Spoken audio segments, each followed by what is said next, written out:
In 1940, Congress passed the first National Defense Appropriations Act in response to the fall of France during World War II. 4 days later, the munitions program was approved, paving the way for a major change in the town of Charlestown, Indiana.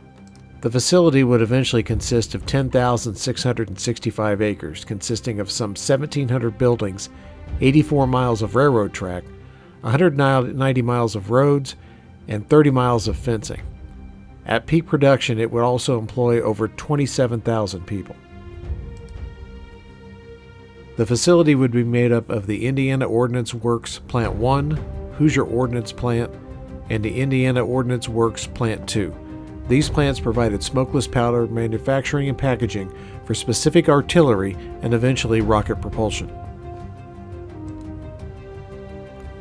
Prior to 1940, Charlestown was a small bedroom community of 900 people. That would quickly grow to exceed 13,000. In a very short period of time, the area was flooded with people looking for steady work and a place to call home. This influx of people stretched the limits of housing and everyday services like banks and restaurants. Local hotels were booked solid throughout the entire area, and waiting in line became an everyday part of life. Crime also increased, increasing the number of arrests and inmates in the county jail. In 1994, the plant would close permanently, and eventually redevelopment would begin in the area. Although much of the plant has been razed, there are still remnants of the facility. In 1996, Charlestown State Park would open on the property, eventually adding a campground in 1999. Much of the park surrounds parts of the original plant, including a majority of the water utility assets. Today, these structures still remain. Consumed by the surrounding forest, they still remain to explore if you are willing to venture into the woods that are reclaiming them. Of course, there are dangers in exploration, venturing at your own risk. Here are some of the things that I have found in my adventures. There's a lot of interesting history surrounding this piece of Indiana history. We thank the sources we used for the information in this video, and we invite you to explore more about the Indiana Army Ammunition Plant. Please look at the links below. At RobNet, we practice a strict take nothing but pictures and leave nothing but footprints policy, and we invite you to follow our example. Again, there is an element of danger to exploring. Be careful and please don't do anything stupid. Ranney Well 404-3. A Ranney well or a collector well is a large well drilled into the ground with multiple vertical pipes radiating out from a center shaft. These pipes bring water from the surrounding aquifer into a common collection point. Large pumps draw water from the main well and pump it into the water system. This particular well has been demolished. I believe there were at least 9 of them. One well was left largely intact near the boat ramp area, with much of the walls removed so you can see the inside details. It's my opinion there needs to be some work or more information. I hope the DNR plans to continue to work on this interesting piece of technology and part of the history of the plant.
Clearwell and Booster Station. This appears to be a reservoir and booster pump station. Experience tells me that there appears to have been a chlorine feed system here with the booster pumps, likely feeding the elevated tanks discussed later. There are also fire pumps for a typical configuration for high flow situations. It would be reasonable to assume that the collector wells fed this reservoir.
Elevated water tanks. There are 2 elevated tanks consumed by the woods. Experience tells me that one is a 300,000 gallon tank and the other is a 500,000 gallon tank. They have the expected instrumentation equipment to monitor the level, but beyond that, the exact configuration is not clear.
Unknown structure. This structure is located across from the elevated tanks approximately 60 feet off of the roadway. It has 2 levels and 5 round concrete bases, 4 on the upper level and 1 on the lower level. It measures roughly 60 feet by 16 feet, and the round structures are roughly 8 feet in diameter. It looks like maybe a base for some sort of cooling towers. However, I am not sure.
Office remains. I've seen some pictures of what I believe is this office before it was destroyed, obviously by fire.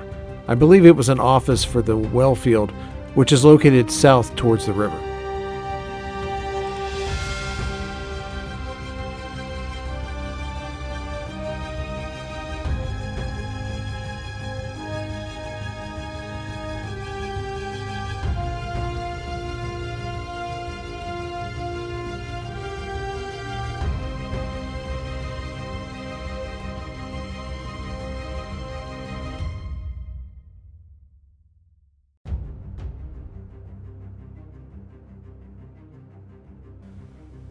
CC Regulator House 601-25. This high voltage regulator house I found was interesting. I thought it was a regulator for the overall voltage of the system. However, some unexpected information came my way, and it turns out that this was used for street lighting. It was a constant current transformer that fed series street lights in this portion of the facility.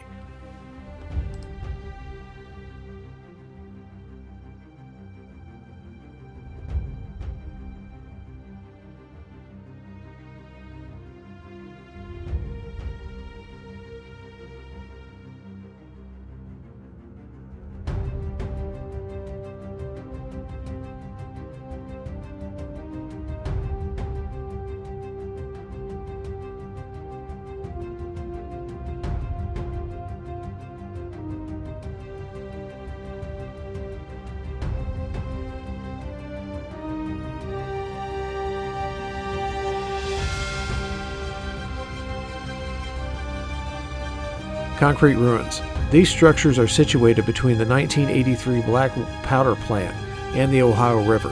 The black powder plant is still well fenced, so we were not able to get into it, but these structures found hidden in the woods piqued our interest.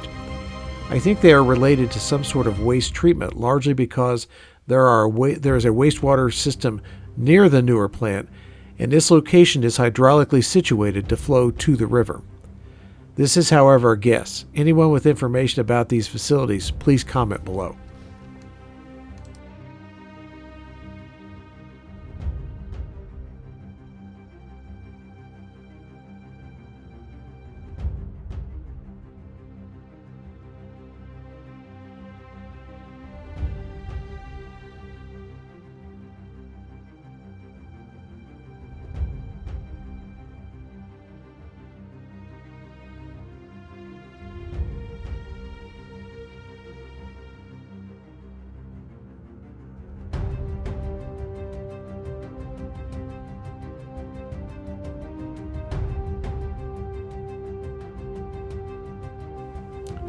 That takes us to the end of this adventure. Thank you so much for watching.